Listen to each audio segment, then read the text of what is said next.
More than 2,000 Missouri National Guard troops are on duty in and around Ferguson tonight. Police made 45 arrests in Ferguson overnight as protests continued there and around the country against the grand jury decision not to charge Officer Darren Wilson in the fatal shooting of Michael Brown.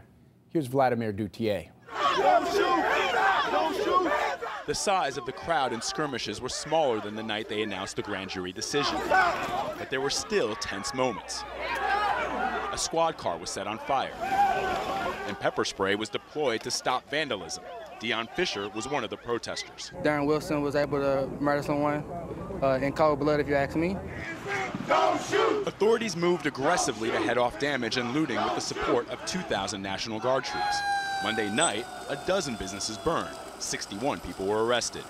St. Louis County Police Chief John Belmar. I think generally it was a much better night. We didn't have arsons. We had some reports of some arsons, but they never seemed to materialize.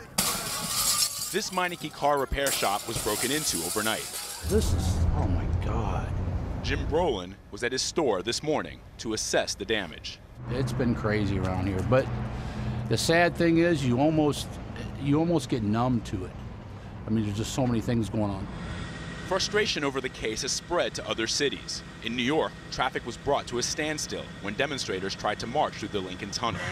In Denver, protesters stopped traffic by lying in the street. And in Oakland, dumpsters were set on fire to block an intersection. This afternoon in St. Louis, there were arrests during a demonstration at the old state capitol.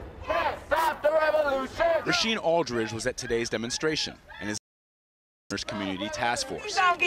Aldridge says he expects the violence in Ferguson to end, but the protests will continue. The people that live here and have to stay here are going to continue to do the hard work that we've been trying to do for the last 108 days, and we're not going to let anyone mess that up.